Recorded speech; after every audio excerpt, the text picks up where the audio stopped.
So class, today I have to start regarding previous topic, types of companies. Some topics are left regarding merits of government company. So merits of government company का पहला form है, the advantages of government companies are given below. Easy formation, it can be easily formed as no separate statute is to be passed in the parliament or state legislature. It can be created by executive decision of the government. It is registered under the Companies Act. देखो ये भी इसका भी registration होता है companies act के through, लेकिन ये इजी फॉर्मेशन का मतलब है कि गवर्नमेंट के अंडर में है तो सीधा सा मतलब है सीधा ज़्यादा पेपर वर्क करने की ज़रूरत नहीं है।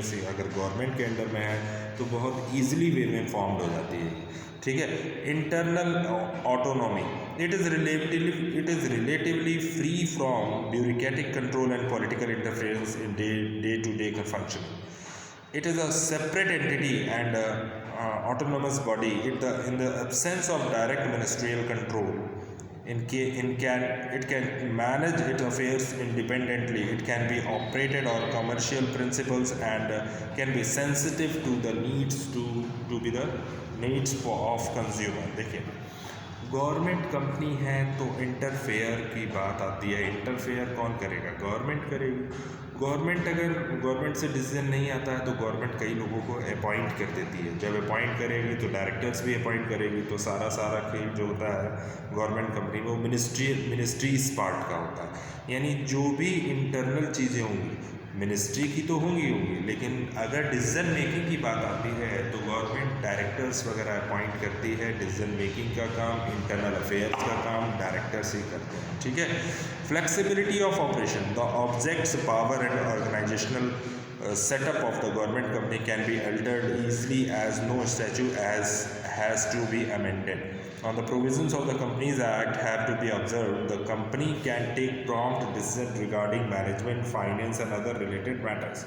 Wherever necessary, the government can exempt it from the provisions of the Companies Act subject to approval of Parliament. देखिए हमें टैक्स से छूट लेनी है, ठीक है। तो हम ये भी बताया अभी जस्ट कि अगर गवर्नमेंट कंपनी है तो ईज़िली फॉर्म हो जाती है। इंटरनल अफेयर्स में मिनिस्ट्री का पार्ट रहता है, ठीक है। तो इस केस में हम लोग करेंगे क्या? कोई भी डिसीजन मेकिंग का काम होगा तो गवर्नमेंट ने जितने लोगों को अपॉइंट किया है तो वो डिसीजन कौन लेगा? डायरेक्टर्स लेंगे या कंपनी का मैनेजमेंट लेगा, ठीक है।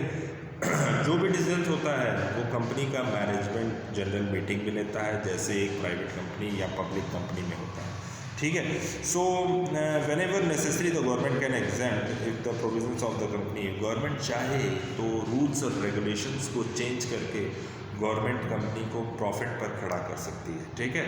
So according act subject to approval on parliament, यानी कह रहा है कि कोई भी टैक्स से रिलेटेड एग्जम्पशन हो या कोई भी रीबेट हो तो सीधा गवर्नमेंट क्या करेगी? सीधा पार्लियामेंट में मीटिंग करेगी और सीधा क्या कर देगी? उसको पूरी तरीके से टैक्सेस से कंपनी को क्या कर देगी? एग्जेम्प्ट कर देगी, ठीक है।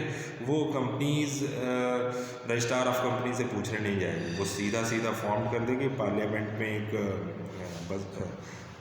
बिल पास कर देगी और सीधा एग्जेम्प्ट कर देगी। Next, expert management, it can appoint professional manager on high salary. It can offer better conditions to the service. देखिए गवर्नमेंट कंपनी का एक फ़ायदा रहता है कि एक तो जो हमारी जो सर्विस रहती है वो लॉन्ग टाइम के लिए रहती है, लेकिन प्राइवेट और पब्लिक में लॉन्ग टाइम के लिए सर्विस नहीं होती। इसलिए क्योंकि कब हो सकता हो प्राइवेट में कब वो निकाल दे, लेकिन गवर्नमेंट में क्या होता है? अपॉइंट होके आते हैं, एग्जामिनेशंस क्वालिफाइड करके आते हैं, तो गवर्नमेंट उन्हीं लोग को प्रेफर करती है जिनके पास हायर क्वालिटीज़ हो, जिनके पास एक्सपीरियंस हो, तो उन्हीं लोग को अपॉइंट करती है। तो उस केस में ये कह रहा है एक्सपर्ट मैनेजमेंट। तो एक्सपर्ट मैनेजमेंट जो क्वालिफाई होके आया है वो तो एक्सपर्ट हो गई होगा कहीं ना कहीं। तो इस केस में क्या होता है कि गवर्नमेंट क्या करती है? हायर सैलरी पे, एक तो हायर सैलरी भी देती है, एकोमोडेशंस भी देती है, अलावेंसेस भी देती है, ठीक है, बोनस भी देती है। तो ऐसा प्राइवेट कंपनीज बहुत कम देती हैं, लेकिन गवर्नमेंट कंपनीज देती हैं।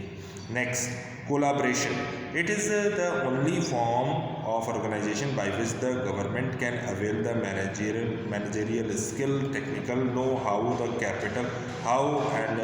capital of the private sector and foreign countries. It can raise huge capital by attracting private and foreign investors. देखिए, अगर गवर्नमेंट चाहे, गवर्नमेंट के पास पैसे की कमी नहीं, वो अपनी कंपनी को भले वो लॉस में जाए, लेकिन उसके पास पैसे की कमी क्यों नहीं रहेगी? क्योंकि सारा बजट कहाँ से पास होता है? गवर्नमेंट से पास होता है, ठीक है। सेंट्रल गवर्नमेंट पास करती है बजट, ठीक है। तो उस केस में ये सारा जो पैसे की कमी, पैसे का जो भी शॉर्टफॉल होगा, वो गवर्नमेंट क्या करेगी? उसको अप्रूव करेगी। Next, public accountability, the annual reports and working of government companies are discussed and debate in the parliament, therefore it is accountable to the public and the management has to remain alert. The statutory discipline, the management of government companies is governed by the Companies Act. The healthy discipline of the acts help to keep the management active and efficient. It puts the enterprises at par and private enterprises. Statutory discipline का मतलब है the management of government companies is governed by the Companies Act. जो government company है वो भी govern होती है किसके थ्रू? कंपनीज एक्ट के थ्रू। लेकिन अगर चेंजेस करना चाहे पार्लियामेंट या मिनिस्ट्री तो उसमें चेंजेस कर सकते हैं, ठीक है। The healthy discipline of the acts helps to keep the management active and efficient. Next है आपका demerits of government, lack of accountability. कह रहा है government company is not fully responsible the parliament or the general public. It enjoys special privileges and its officers many be tempted to act against the public interest. Government company has been criticized as a fraud on the Companies Act and the Constitution. देखिए, कई कंपनियां fraud हो सकती हैं, लेकिन government जहां नाम लग गया वो कंपनी क्या होती है? फ्रॉड में नहीं आएगी, ठीक है। पॉलिटिकल इंटरफेरेंस, एक प्राइवेट कंपनी में मैनेजमेंट का इंटरफेरेंस रहता है, प्राइवेट पर्सनस का क्या रहता है? पार्ट रहता है, प्राइवेट पर्सनस का इंटरफेरेंस रहता है। लेकिन गवर्नमेंट कंपनी क्या है? मिनिस्टर्स का इंटरफेरेंस, जो कि नहीं होना चाहिए। Indifferent management, government companies are generally managed by government servants and other government officers. They are not motivated to work hard and to take litigation. Second thing, इसमें बहुत इंपॉर्टेंट चीज़ है इंटरफेरेंस इन indifferent management। यानी ये कह रहा है अगर private sector होता या पब्लिक सेक्टर होता, ठीक है, तो जहाँ गवर्नमेंट कंपनी नहीं होती तो वहाँ जो काम करने वाला पर्सन रहता है पूरे डेडिकेशन के साथ काम करता है। लेकिन गवर्नमेंट में क्या है? पूरे डेडिकेशन के साथ वो काम नहीं करता है, ठीक है, क्योंकि उसको ये पता है कि सैलरी तो मिलनी है गवर्नमेंट से, कौन देखने आ रहा है? तो सारा हमको गवर्नमेंट ने तो अपॉइंट किया है। तो इस केस में हम ये कह रहा है कि government company are generally managed by government servants and government officers. They are not motivated to work hard and take little personal interest in running the company और sound business lines, ठीक है। तो सबसे ज़्यादा पेन जो रहता है, सबसे ज़्यादा पेन कौन लेता है? प्राइवेट सेक्टर्स के पर्सन, ना कि गवर्नमेंट सेक्टर से पर्सन, ठीक है। So board pact with yes men. Directors of a government company are the mercy of the ministers and bureaucrats. They are appointed by the government. They remain busy in pleasing their political bosses and serve as the yes men of their political masters. यानी government अगर चला रही है तो उसको govern करने का काम कौन करेगा? गवर्नमेंट करेगी, ठीक है। डिसीजन मेकिंग का काम कौन करेगा? गवर्नमेंट करेगी। थोड़ा सा लथार्जिक एटीट्यूड होता है गवर्नमेंट का, लेकिन सारे अगर रॉन्ग डिसीजन भी होगा तो भी वो गवर्नमेंट ही लेती है। लॉसेस तो गवर्नमेंट का होगा, प्राइवेट सेक्टर का तो होने वाला नहीं है। नेक्स्ट है आपका इसमें, नेक्स्ट जो हमने डिस्कशन था, नेक्स्ट पॉइंट था इसमें privileges of the private company. एक पार्ट और छूट गया था, ठीक है। सो two privileges enjoyed by private limited company are as under. A private limited company can start its business immediately after incorporation. यानी अगर आप लिमिटेड कंपनी स्टार्ट करते हैं तो सबसे पहले इनकॉर्पोरेशन सर्टिफिकेट की ज़रूरत होती है, यानी कंपनी कब स्टार्ट हुई उसका सर्टिफिकेट। लेकिन यहाँ पे कैन स्टार्ट इट बिजनेस में आफ्टर इनकॉर्पोरेशन। इनकॉर्पोरेशन सर्टिफिकेट दिखाने की ज़रूरत नहीं है, आप कंपनी को स्टार्ट कर सकते हैं।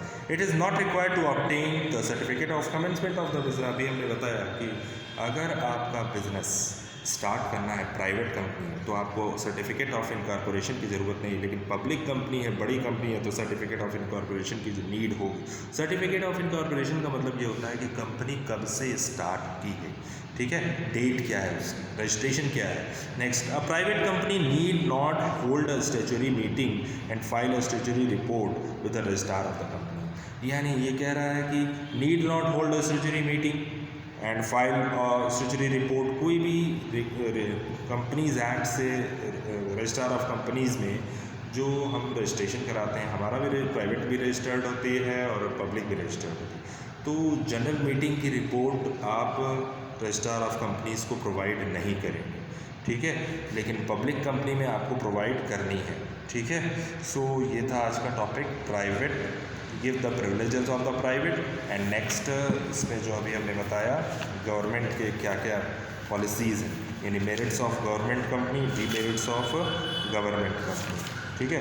तो global enterprises, so one more important thing, reasons for growth of global enterprises.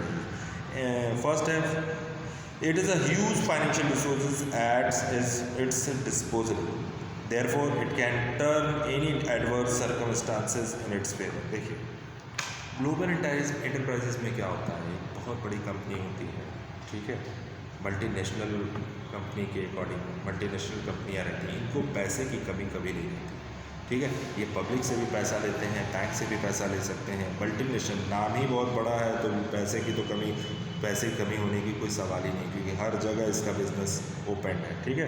It has easier access to capital markets and can raise more international resources than a domestic company. यानी कह रहा है कि capital markets में पैसा लगा करके public से तो अपने शेयर्स को इशू करके पैसे को निकाल सकती है, यानी पब्लिक से पैसा मांग सकती है, ठीक है। लेकिन यहाँ ये कह रहा है कि I can raise more international resources than a domestic company. सबसे ज़्यादा डिमांड जो रहती है मल्टीनेशनल कंपनी की रहती है, भले से उसके प्रोडक्ट्स थोड़े हायर लेवल के होते हैं, लेकिन वो हर जगह अवेलेबल है, इंडिया से बाहर भी है, इंडिया के अंदर भी है, ठीक है। सो जितनी भी डोमेस्टिक कंपनियां हैं, यानी इंडियन नेशनल कंपनीज जैसे रिलायंस है, टाटा है, तो ये जितनी कंपनियां हैं, लेकिन जो आपकी ग्लोबल मल्टीनेशनल कंपनियां हैं उनके पास रेज ऑफ फंड बहुत ज़्यादा लेवल पे होता है, ठीक है, अकॉर्डिंग टू नेशनल कंपनीज, ठीक है। It enjoys reputation all over the world. यानी आपको जब ये पता है कि मल्टीनेशनल कंपनी है तो वो हर जगह अपने रोल को एंजॉय करती है, क्योंकि उसके पास पैसे की कमी नहीं है, ठीक है। The investor of a host country have greater confidence. यानी वहाँ के जो भी उस कंपनी पर पैसा लगाता है शेयर्स पे, उस कंपनी के नाम पे, तो उनको ये पता है कि वो रिटर्न आएगा, रिटर्न का मतलब है उनको प्रॉफिट मिलेगा, ठीक है। Financial institutions are ready to land money if it's efficient financial management utilise fund for judiciary to generate surplus which can be easily employed to other countries, ठीक है। सो टेक्निकल सपोर्ट, ठीक है। तो it is high technology in the areas of production infrastructure and services. It is a high technology in the areas of production and infrastructures and services. It has a research and development facilities for developing the new technology and new products. Next, it has trained personnel in science and technology. It enjoys economies of large scale of production. Marketing क्या है? Marketing. It enjoys market reputation faces no difficulty in selling its products all over the world. It can adopt more aggressive advertising and sales promotion techniques. यानी Pepsi का आप advertisement, Coca Cola का advertisement जो है हर जगह देखते हो, हर board पे कोका कोला पेप्सी का एडवर्टीज़मेंट लगा है, ठीक है। तो इनको अपने रेपुटेशन की ज़रूरत नहीं, इट इन्जॉयज़ मार्केट रेपुटेशन। इनका जो गुड्स है वो सब खरीदेंगे, ऐसा नहीं है कि हम नहीं खरीदेंगे तो कोई दूसरा नहीं खरीदेंगे। हर पर्सन के पास नीड है कि उसका प्रोडक्ट जो है, उसके प्रोडक्ट की डिमांड ज़्यादा होती है सबसे पहली चीज़, ठीक है। तो ऐसा नहीं है कि उसका प्रोडक्ट सोल्ड नहीं होगा, आप नहीं लेंगे तो दूसरा नहीं लेगा, ऐसा नहीं है। तो इस केस में हर एक पर्सन, जैसे कोका कोला या पेप्सी का प्रोडक्ट, कोका कोला का प्रोडक्ट कौन नहीं रखता है, सब रखते हैं। तो वही कह रहा है, it enjoys market reputation and faces no difficulty in selling, यानी सेल करने में उनको कोई प्रॉब्लम नहीं आती है, ठीक है। So managerial superiority managerial part है, a multinational enjoys the following administration and management part. It employs professional and expert managers. It possesses a superior management information system. It employs professional and expert managers. Multinational company में professionals होते हैं, expert managers होते हैं, ठीक है। सो ये 3 parts ख़त्म हो गया आज ये टाइप्स ऑफ कंपनी पूरा एंड। अब next tomorrow I will start the formation of the company for the new topics. Thank you.